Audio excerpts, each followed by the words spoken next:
के बकने दो।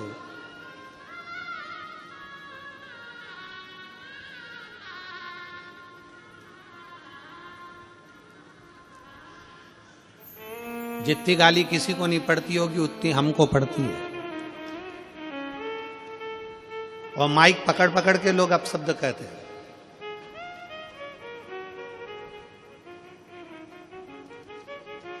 और किसी राष्ट्र के नेता को जितनी गाली नहीं पड़ती होगी उतनी गाली माननीय प्रधानमंत्री जी को पड़ती होगी। लोग उनको भी खूब कोसते हैं, ये कह दिया, वो कर दिया, ऐसा कर दिया, वैसा कर दिया। पर जितना जितना बोलते हैं, जितना जितना ताना देते हैं, जितनी जितनी गाली देते हैं, जितना जितना अपशब्द कहते हैं, उतना उतना व्यक्ति और ऊपर की ओर बढ़ता चले जाता है और उन्नति की ओर बढ़ता चले। क्यों? क्योंकि उसके पाप छिन्न होते चले जाते हैं, उसके पाप सारे छिन्न हो जाते हैं। उसके पाप का असर तुमने ले लिया। कितना सुंदर एक संवाद, एक राजा की एक राजा को एक काया का रोग हो गया। काया गल गल के टपक टपक के गिरने लगी तो वो सारा इलाज करवा लिया। इलाज करवाने के बाद वो ठीक नहीं हुआ तो उसने अपने गुरु से कहा, गुरुदेव मेरा काया का रोग ठीक नहीं हो रहा है, मैं क्या करूं? गुरुजी ने कहा, एक काम करो, तुम्हारा भैया था वो कहां गया? तो क्या वो तो मर गया। भाभी है? हाँ। एक काम करो, भाभी जिस कमरे में सोती है ना, उस कमरे के बाहर चुपचाप से जाना और दरी बिछा के रजाई ओढ़ के सो जाना। गुरुजी केवल इतना करने से मेरा रोग मिट जाएगा? हाँ मिट जाएगा, जा सो। अब राजा को लगा कैसा गुरु है, हर कोई सा उपाय बता देता है,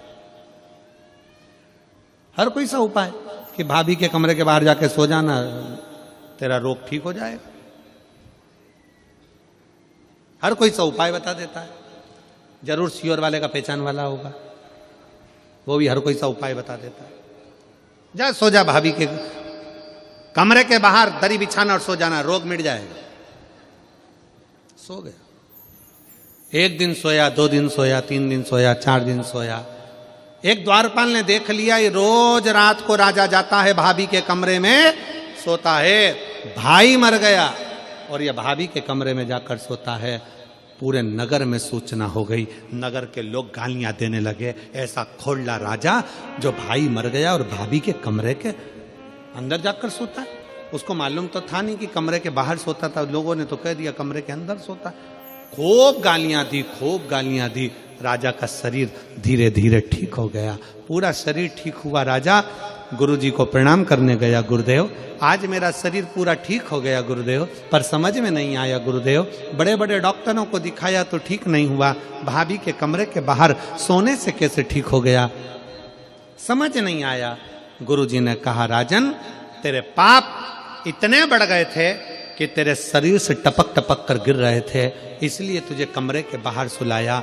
दुनिया के लोगों ने तुझे गालियां देना प्रारंभ करी, ताने देना प्रारंभ करे, अपशब्द कहना प्रारंभ करे। जितनी जितनी तुझे गाली पड़ती थी, जितने जितने तुझे ताने पड़ते थे, जितने जितने तुझे अपशब्द पड़ते थे, धीरे धीरे तेरा पाप सारा कट कट कर गिरता गया और तेरा शरीर ठीक हो गया। तेरा शरीर ठीक हो गया। मेरी बहुओं से निवेदन है, मेरी बेटियों से निवेदन है, मेरी माताओं से निवेदन है। कई बहुएं कहती है मेरी सास दिन भर गाली बकती है, कई बहुएं कहती है मेरी सास मुझे ताना देती है, गाली देती है। तुम बड़े खुश होना, सास को 4 साड़ी ज्यादा दिलाना कि कम से कम तुम्हारी सास गाली तो देती है। वो गाली जितनी देगी तो उतनी ब्यूटीफुल होती चली जाएगी, उतनी सुंदर, उतनी आनंदमय।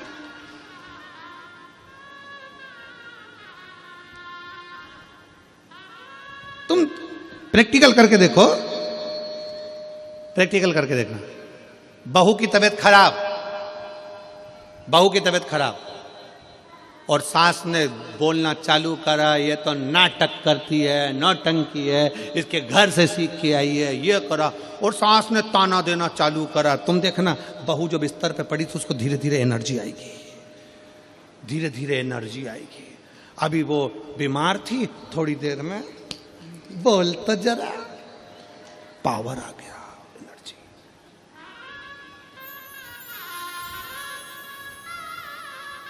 कोई ताना देना, गाली देना, अपशब्द कहे ना, बड़े खुश होना, बड़े प्रसन्न। बाबा को धन्यवाद देना, तुम्हारी कृपा से आज मुझे गालियां पड़ रही है, अच्छी बात है,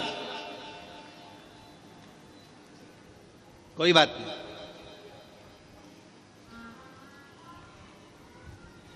और हर चीज परमात्मा पर छोड़ दो। प्रभु आपकी कृपा से सब काम करते हो भोले बाबा, मेरा नाम हो, करते हो भोले बाबा, मेरा नाम हो, मेरा आपकी कृपा से सब काम। मैं तो नहीं हूँ काबिल, तेरा पार कैसे पाऊं, मैं तो नहीं हूँ काबिल, तेरा पार कैसे पाऊं। टूटी हुई वाणी से गुणगान कैसे गाऊं, टूटी हुई वाणी से गुणगान कैसे गाऊं। और करता नहीं मैं कुछ भी, सरेआम हो रहा, मेरा आपकी कृपा से सब काम। ये शिव की उदारता है, शंकर की कृपा, उनकी करुणा, उनकी दया है। कुछ मिल रहा है उनकी कृपा से मिल रहा है, कुछ दे रहा है उनकी दया से दे रहा है।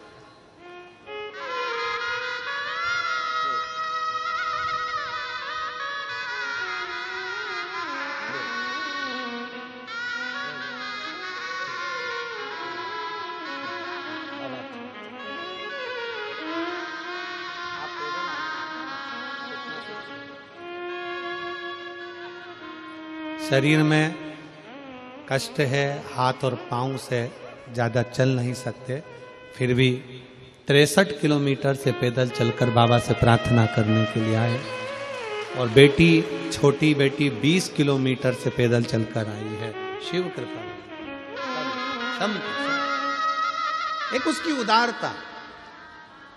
शारदा कह रही है कि मुझे अपशब्द कर रहे हैं, नेध्रु ऋषि कह रहे हैं देने दे ताना, बाबा सुनेगा, थोड़े दिन तक ताना सुनना, जल चढ़ाना, शिव की आराधना करना। और शारदा ने प्रारंभ किया आराधना। अब दुनिया के लोग कुछ भी कहें, शारदा अपनी भक्ति में लग गई, ऐसी भक्ति करी कि अब शारदा को कहीं जाने की जरूरत नहीं पड़ी। एक साहूकार निकल कर जा रहा था, निकलते निकलते उसको प्यास लगी, बेटा मुझे पानी पिला दे। शारदा ने कहा, ये जल तो मैं शंकर जी के लिए लेकर जा रही हूँ बाबा, बेटा बहुत प्यास लगी है। शारदा ने जल लेकर साहूकार को पिला दिया। साहूकार ने मरते मरते अपनी पूरी वसीयत, पूरा धन उस शारदा के नाम कर दिया। भगवान ने पूरा भंडार एक क्षण में भर दिया, एक क्षण में। देवता देते हैं पल्ला झाड़ कर, मेरा महादेव देता है चप्पर फाड़ कर। इसलिए उसका नाम है कुबरेश्वर महादेव। क्या नाम है? कुबरेश्वर महादेव। वो कुबेर को भंडार देने वाला, वो लक्ष्मी को संपदा देने वाला, वो नारायण को लक्ष्मी देने वाला, वो साधारण नहीं है, कुबेर भंडारी है, कुबरेश्वर। समय आया, दक्ष प्रजापति के यज्ञ में शिव का